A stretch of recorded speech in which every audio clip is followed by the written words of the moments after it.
let me forget them. They're my autograph pens. So, hey, listen. You know what? If I better stay in one spot, just so that you can juggle yourselves around. You know, a few over here and a few over there, everything else. Man, what a good-looking group. You know, I used to, for a long time there, I was married to a woman who lived near Pittsburgh. Near Pittsburgh. And, out in Beaver. You know where Beaver is? And, I divorced her. Happens to a lot of us, Scotty. Yeah, it happens to a lot of you, I know, dear. But anyway, I just thought I'd tell you is that I know a little bit about this town. So you gotta watch it. I'll bring out all my skeletons out of the closet if you don't watch it. Okay? So anyway, this is a fun time. How many are at their first science fiction convention? Marvelous. How many are seeing me personally for the first time? All right. That's fantastic. Wait. About 2 weeks before they were going to do the second pilot of Star Trek in 1965, March, my agent sent me to read for the part of a Scotland Yard inspector on a show called Burke's Law, with Gene Barry in the lead. Yes? Do I hear a lot of heads rattling? Yes. Okay, fine. Anyway, I read for that part, and we talked about accents and so on. And I did 3 or 4 different British accents for them, and I didn't get that part. However, about 10 days later, the director of that called me and said, his name was James Goldstone. He called me and said, Jimmy, he says, I'm directing the second pilot of Star Trek, and I would like you to come down and do some of your accents for these people. I said, who are they? So he told me. I said, well, what the heck, a buck's a buck. You know, if I get there, usually if I... even though I didn't get the job that I first read for him. Usually in those days, that if I read for a part, 75% of the time I got it. However, I went down there, and they handed me 1 page of the script, and I proceeded to do 7 or 8 different accents. And at the end, Gene Roddenberry said to me, he says, which do you like? I said, well, if he's going to be an engineer, he should be Scottish, because Scotsmen are famous engineers. Yeah, right. And so he said, well, we rather like that one too. And I said, fine, I'll name him Montgomery Scott, and blah, blah, blah, and blah, blah. And Gene, he didn't know what to do, because we haven't signed a contract or anything else. And he says, oh, well, because that's the way Gene does when he doesn't know exactly what to say. See, he has to write everything down. And, isn't that right? Yes, okay. I had lunch with this young lady down here, and quite a few other young ladies and gentlemen, too. Anyway, they behave like gentlemen anyway. You know, I don't know whether they are or not, but I'm sure they are. So anyway, but supposing that they had picked some other dialect, some other, accent or whatever, and when Captain Kirk calls down to engineering and says, give me warp 12, or give me warp 12.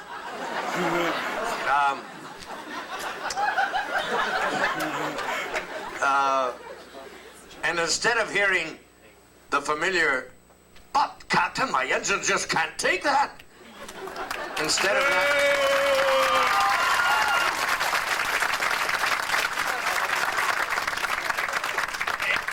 that, you hear, see?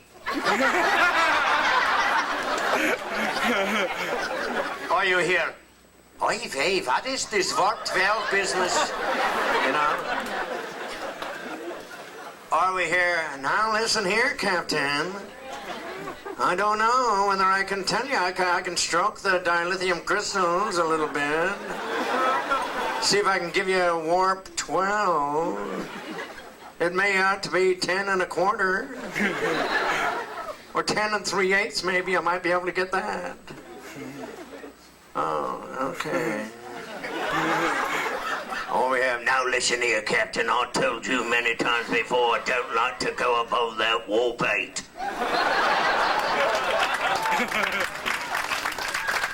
Oh. That's an order. Well, all right. Oh, we have. Captain, you are playing with me, huh?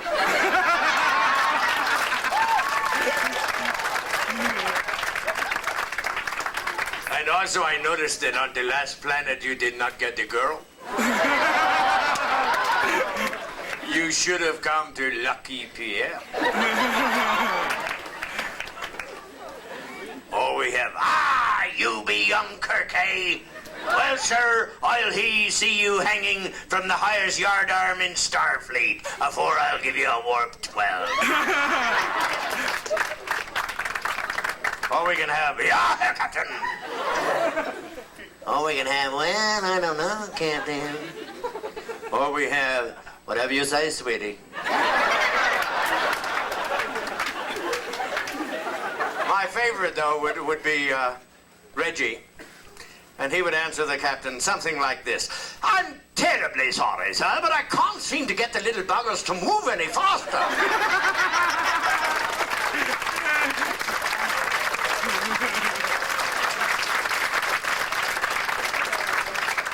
Now, as long as you're getting warmed up, you're going to ask a few questions, that's fine. But the next question is, what would I do if I were captain?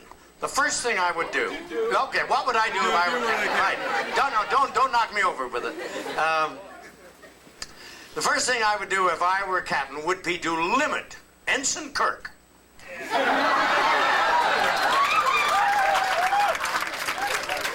to one girl every 3 years. I thought about saying every 10 months or something like that, but that doesn't work out, you know. He's eager for more, and I've got to cut him down, right? The first thing we would do would be to hire very good writers who would give Uhura some other lines to say other than hailing frequencies open, right?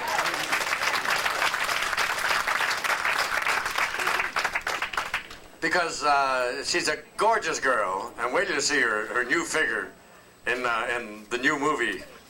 Woo! And, she's lost a lot of weight and looks great. A lot of weight and looks great. You know, anyway, but she's a doll, and I love to hug her and kiss her and all that stuff, you know. And anyway, Chekhov would never be allowed to scream again.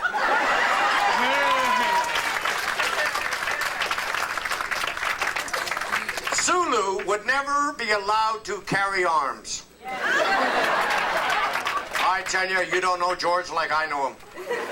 George is one of these people that if I went hunting with him, right? And he's walking beside me, I'd find his shotgun right here all the time. Bones would never be allowed to say, he's dead, Jim. But most importantly, Mr. Spock would never, ever, ever, ever, ever, ever, ever be allowed in my engine room. Yay, Scotty! Of course, if I was captain, I wouldn't have an engine room, would I? I mean, it wouldn't be mine. It would belong to the engineer. Picky, picky, picky. That's all I got to say. All right? So, now it's your turn to ask questions. Now, wait a minute. Before I do that, I will answer a question that hasn't even been asked. Star Trek V will be out in June sometime. Okay? We've finished it. We've shot the whole thing to pieces. And so it'll be out in June. And we have also signed a contract for number 6.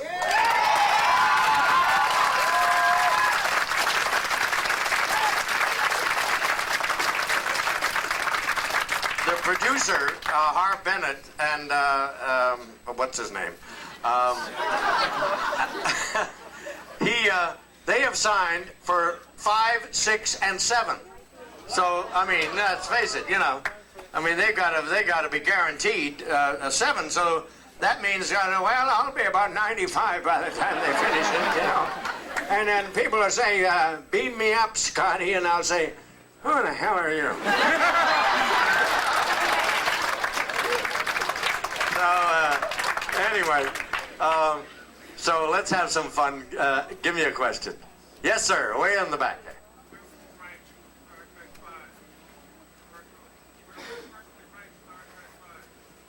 What was my personal rank in Star Trek V?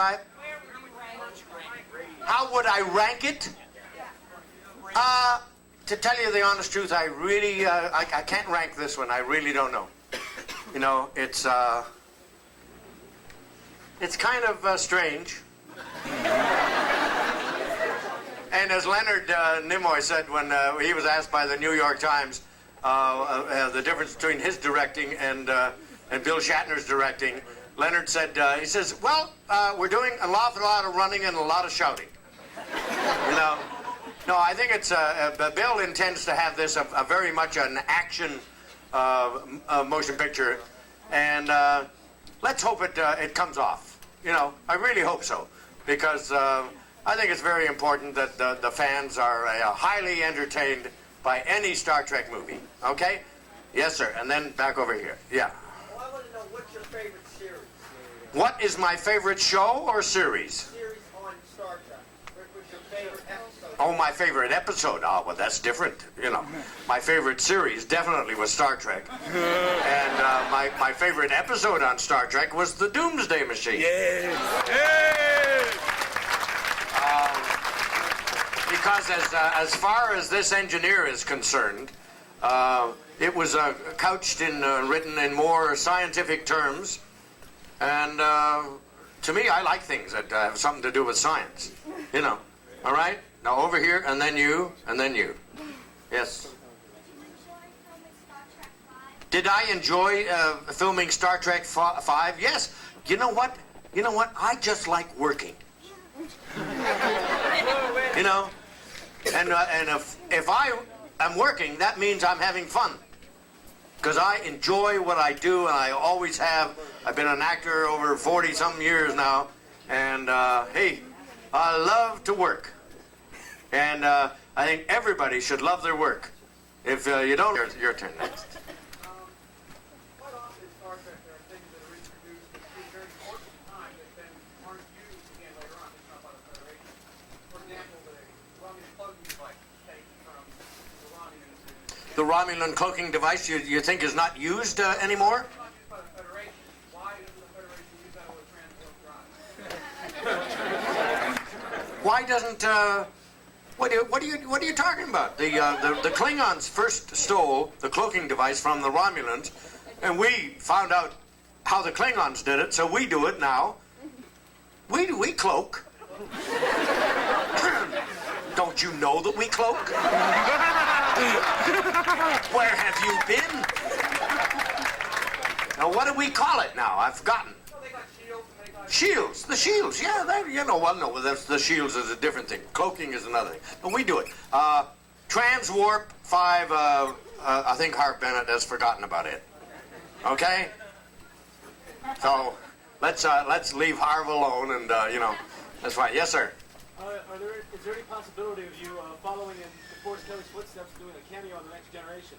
Is there any possibility of me following in DeForest Kelley's footsteps and doing a cameo in The Next Generation? No, sir. I do not want to look that old. No way. No. Do I own the Enterprise?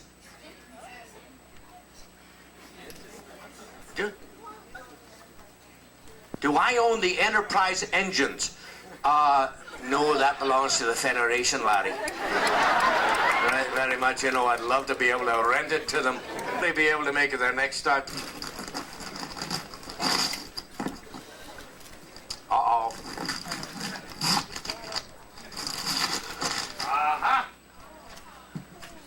Wow, look at that.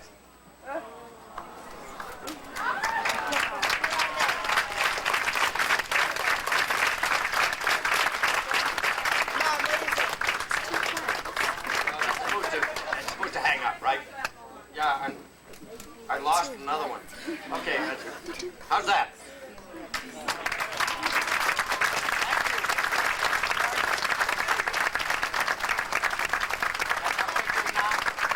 Okay, you want to get up close?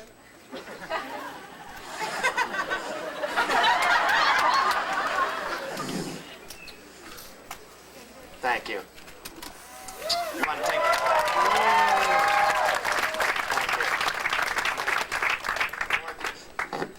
I think there's some things that... Yeah, okay. Sir. Oh, you've asked a question. Yes, ma'am.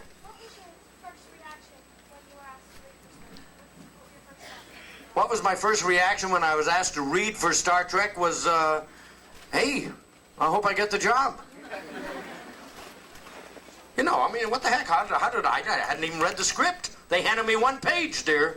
Did you wonder what was it? No, I had done science fiction before.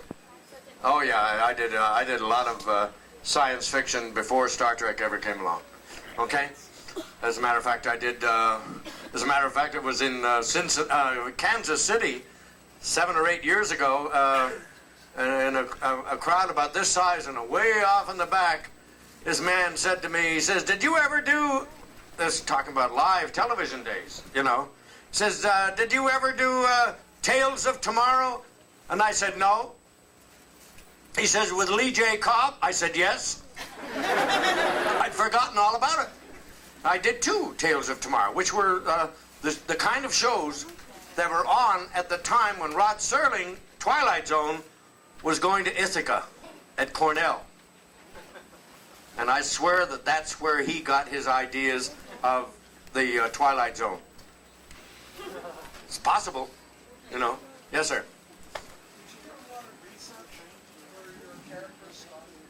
Did I do a lot of research for my character of Scotty? No.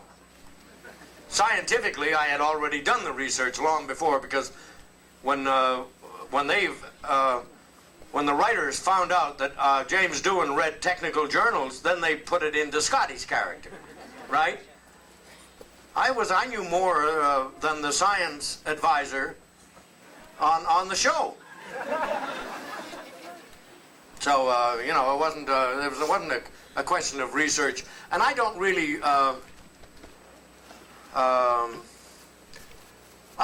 understand when certain actors say that, oh, well, we had to delve into the research for this kind of character and that kind of character. Actors play human beings. And if it's there in the script, you just act it. You know. And I just don't understand when the people talk about, you know, I would imagine Charlton Heston would want to go and research Moses, maybe, you know, but I don't go along with that, because all actors are asked to do is portray human beings, and if you know humans, which I think I should, then it's a piece of cake, right? Yes, ma'am. Two things. Oh, God. We're getting swamped. Well, one to comment on the age groups that you have actually hit. I have a 2-year-old daughter. She's going on 3. She walks around with a communicator and says, "Beeping up Scotty, ISO." What a smart girl you have. Just 2 years old, and she's so smart. Oh, by the way, that reminds me. On the Thursday after Christmas, I did a what was called an in-house commercial for Crest toothpaste, and I might as well promote it because I think it's great. I knew that somebody would come out with this one time or another, and they are going to come out with walkie-talkie communicators, you know, just like ours on the series, and they're going to do it in conjunction with the new movie. So you'll probably around the beginning of July, you'll see things in the newspaper, and it's going to be kind of fun, you know. And the in-house commercial that I did was to be shown to people who run big drugstore chains and supermarket chains and everything else, so that they can be prepared for it. And because you will have to get the proof of purchase, you will have to get a certificate that allows you to do it, and you'll also have to pay $14.99 for the two of them. Okay? But they say they're doing it at cost, and I believe them. That's so that's what? That's Procter and Gamble, right? And they're headquartered in Cincinnati, right? Yeah. Right, yeah. They said that they were going to send me some of the communicators, and they haven't done it yet. So write to Procter and Gamble and tell them, yes. Yes, young lady. Okay, what was your favorite movie and what was your favorite scene in it? My favorite, oh, you were talking about my movies. Oh, well, I tell you the truth, I think our best movie, even though I liked number 4 very much, was The Wrath of Khan.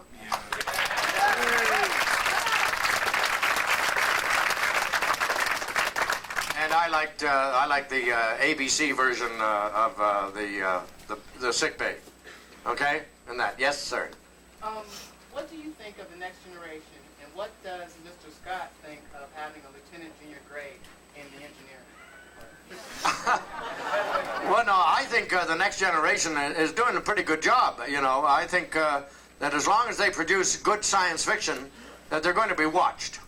Because let's face it, what else do we have, right? But also, I think that the only thing that I think is wrong. They don't have some kind of a camaraderie between the characters, you know. But as long as they produce good stories, we'll still watch it. Okay? Yes, sir. Yeah. Is it true that you did your own stunts, like whenever the one god? Mostly I did my own stunts, yeah. You were usually the one that like flew halfway across. Yes, yeah. That's all. I did that. I flew halfway across, and all they do is they put a harness on you, right? And they have a couple of stuntmen back there where they would just pull you, like that. And of course, you know, so they guard against your head being hit by being pulled back, because they have one guy up and one guy down, right? And so it's, yeah, I rather like to do my own stunts, but I was also much younger then. To hell with it, doing it. Whew. All right, is that from you, dearie? That's from a bunch of you. All right, good. Well, I think I know what it is. Huh? I think I know what it is. I don't want to open it right now because it may be taken from me if they know what it is. All right? Thank you. Where's the group? Where's the group? All the hands that gave me this scotch. I know what it is. Super. Thank you. Great. All right. Oh, I love it. Yes, ma'am, in blue.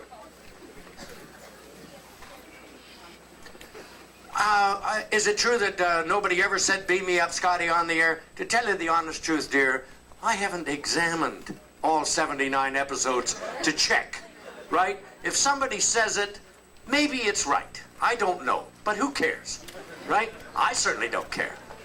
Yes, sir. Yes, ma'am. Whenever you first cast us in your role, did you ever imagine the show or that your character would become so famous and so big?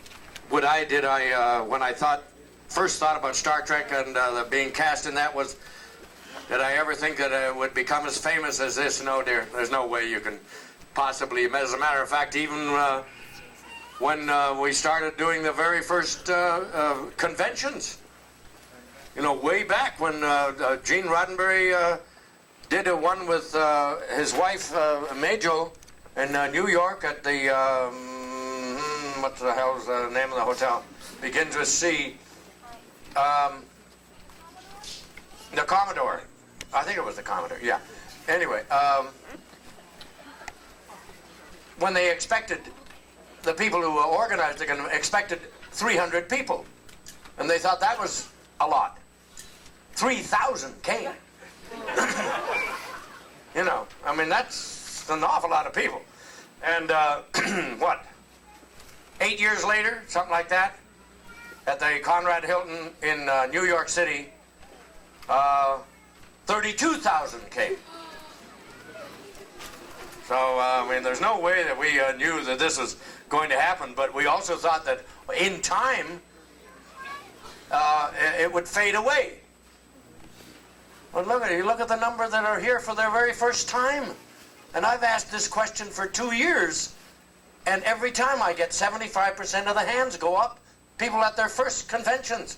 And if you're having a good time, say yes. Yes! There you are. You know, that's fabulous. I never see a face that isn't smiling at a convention.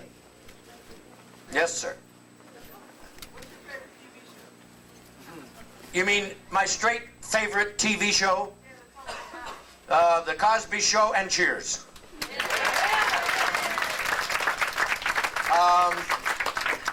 Another one is The Wise Guy. Another one is no, what's the one in the bar in New Orleans that I love that one? Frank's Place. Frank's Place is not getting the proper shake, you know, because man, I tell you, that's human beings. That's gorgeous, lovely stuff. And TJ Hooker, I watched 5 minutes of one show, and I couldn't figure out what it was about, so I Wheel of, now you're talking. Wheel of Fortune, no, that I like, and Jeopardy, and because I can answer of all the questions, I can answer 50% of the Jeopardy questions. And so that's kind of fun for me. Win, lose, or draw, that's a fun show. But also, has anybody ever seen me in the Liars Club, the new Liars Club? Very few. You must stay up late. Okay. Yes, son? One of my friends wants to know. Hey, I'm pointing over here. My fault. Okay. Do you think Spock's brain was a little strange? Yeah, I think Spock's brain, except Leonard's brain wasn't real strange, but the show, Spock's brain was real strange. Yes. Thank you very much. Now, where's the other one? One of my friends wants to know if you can explain transport drive. No, I can't explain transwarp drive because those are just a couple of words that they put together, you know. I thought it meant to the power of 5, but, you know, then they've forgotten about it, so to heck with it. Forget transport warp drive, all right? Yes, right here, son. I just wanted to know, when you were playing with the buttons on the panel, did you know which ones to touch? Did they tell you, or did you just play with the buttons on the panel? I told them which buttons to push on the panel. Good gracious, laddie. Hey, I know what I'm doing, you know. No, they don't.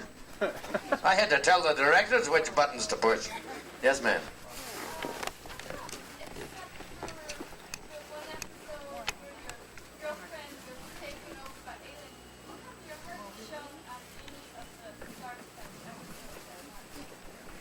Well, because we had two big stars that had to be shown, and they wanted their faces there. So that's why I wasn't seen too much. Okay? Well, it's not fair, thank you, dear, but I mean, that's the way it is, you know. I tell you what, pretty soon I'm going to be going and autographing, and where that is, I have no idea. But I want to tell you that before you go, I'm going to give you a Scottish toast. I'm going to say it twice and then translate it. But also, because there are so many people, I can only sign my own name. I really can't take the time to personalize. If you please remember that. I cannot sign anything but my own name. I cannot personalize anything. I will sign everything you have, as long as it's not 5 or 6 more. All right? But let me do the Scottish toast. Then I'll tell you what I really think of you here in Pittsburgh. All right? Here stays and was like us, guy few and there are deed. Here stays and was like us, guy few and there are deed. Nobody could possibly be as good as we are. To be that good, they'd have to be dead. Thank you.